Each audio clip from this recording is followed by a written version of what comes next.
Apologize. We didn't realize there was a speed limit with the reduction because he was faster over there. 10-4, the blue Lamborghini right in front of you and the other one that just pulled in. These other cars, I don't know how fast they were going.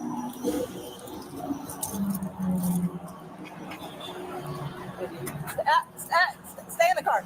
Stay in the car. No. 10 minutes has passed, and the crowd of 5 has now swelled to over 100 people. A civilian is about to approach the driver's side door of Deputy Kanarek, and this interaction will change both of their lives forever. And that person's name is NFL legend Warren Sapp. More than? More than?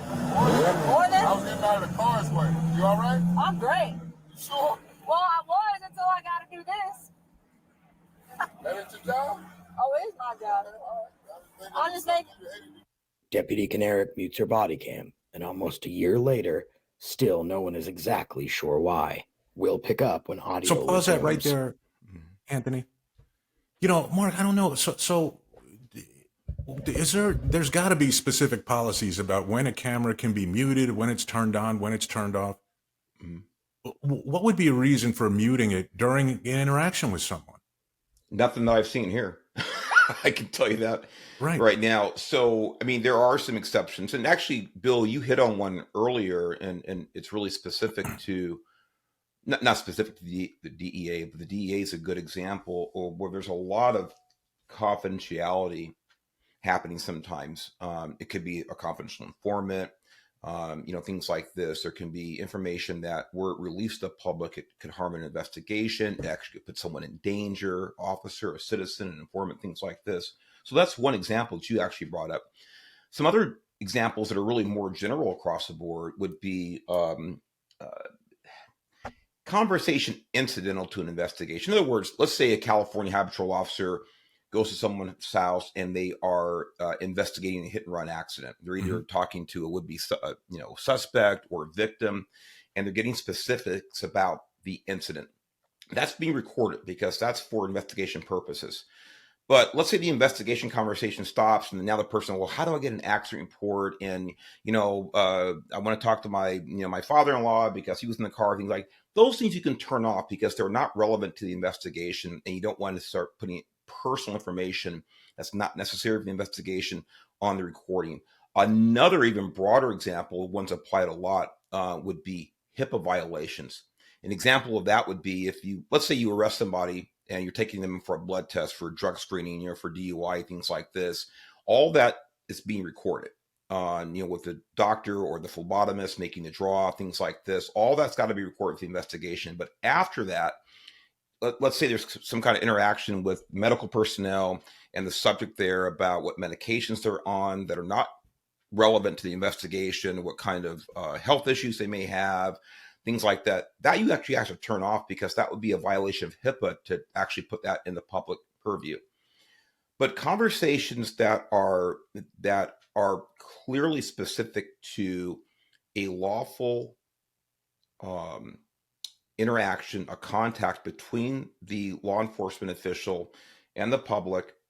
The officer is trying to gather information. The officer explaining why the stop was made, things like that. That's exactly what body cams are for. And to note, well, two things. First off, we got this video from a YouTube channel called Accountability for All. So if anyone wants to see the original, we're just taking snippets of it. If anyone wants to see the whole video, you can find it at that YouTube channel, Accountability for All. The second thing to note is Sapp was not driving either of the cars that were alleged to have been speeding, right? And he was not a passenger in either of the cars that were alleged to have been speeding. He was in a different car and just got out of the car at this gas station. I don't know whether they were his vehicle, he was getting gas or whatever the case. It was kind of a meat spot. But that's where we're at here. So he's not really involved in the officer's stop, just kind of making small talk at that point with the officer. A little bit like, he had a little edgy conversation, like, how you doing? Like, I think the officer was a little frustrated and maybe he was keying on that or whatever, but let's keep rolling it, Anthony. Deputy Canarek's citation printer malfunctions, so another deputy responds to the scene, print the ticket for her, and manage the crowd. After 20 minutes, both deputies finally learn how to use a printer. All right, come over here.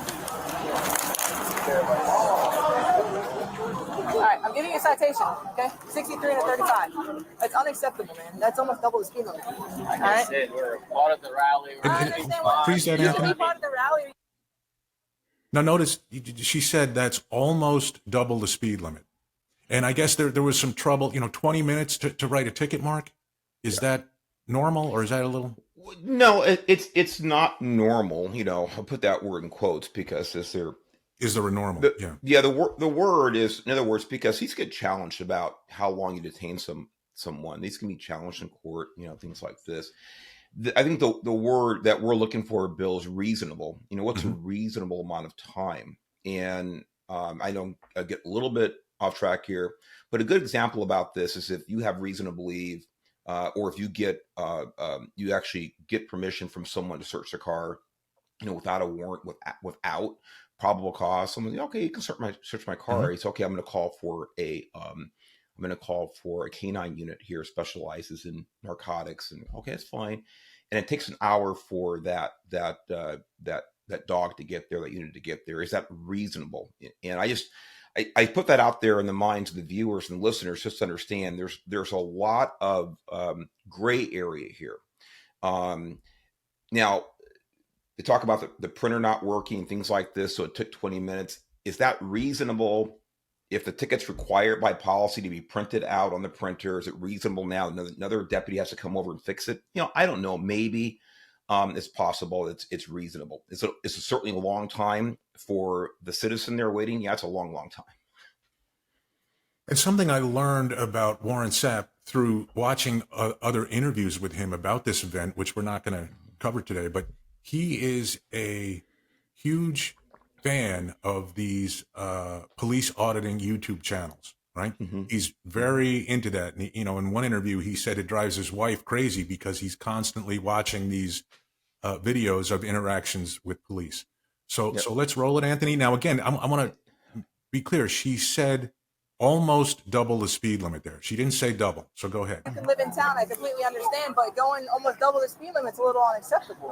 No, like you said, he was a faster speed over there, and then we didn't I understand that when you come over the overpass. Keep an eye at the back left-hand side of your screen. 6'5", 300-pound man in the multicolored tank top, watching intently, is Warren Sapp. The overpass drops from 45 to 35. I'm just educating you. 3, you can take it to court. I don't mind going to court. It's my job. All right? Is this a point? Yeah. Unless you want to fight it, you're more than welcome to. All right? But it's a $248 ticket. But this is points, though, right? Yes. But if you do the traffic school, it takes the points off. Okay? So I have a clean license, right? It doesn't matter. I understand kind of worth like at I least the said, consideration. with the amount how many of us? with the amount of traffic, I'm trying to educate you, man. And It's with the okay. amount of traffic that's coming through Sharp, town, we got 63 this. is not Don't worry. double 35. The law well, gentleman got this. 63 is It's what I not got double. on my That's not radar. double 35. Go ahead and take it to court because it's on the So law. pause that, Anthony.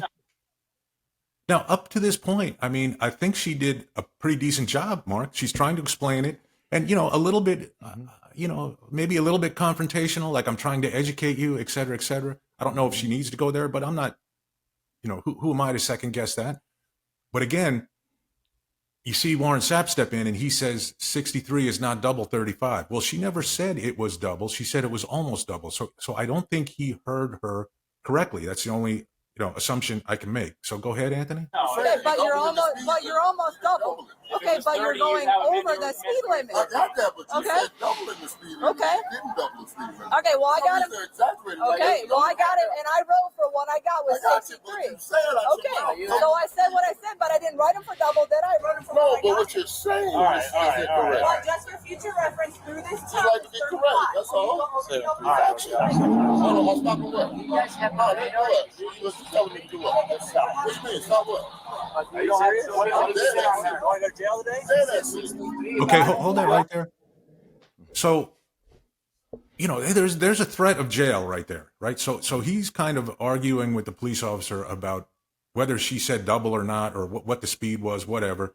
And, immediately, almost this officer, one of the first things he says is, "Would you like to go to jail today?" So keep rolling it, Anthony. I go to jail for obstruction. You get me? Obstruction is a physical thing. Would you like to go to jail for obstruction? Obstruction is a physical thing. Would you like to go to jail? You do know that. I know the law. Obstruction is a physical thing. What did I do that physically? You're obstructing her from doing her job. What did I physically do? It's a physical action. No, you're not either. Obstruction is a physical action. If you don't see Not your freedom name, of speech. Not freedom of speech. You know, that's constitutionally protected, right?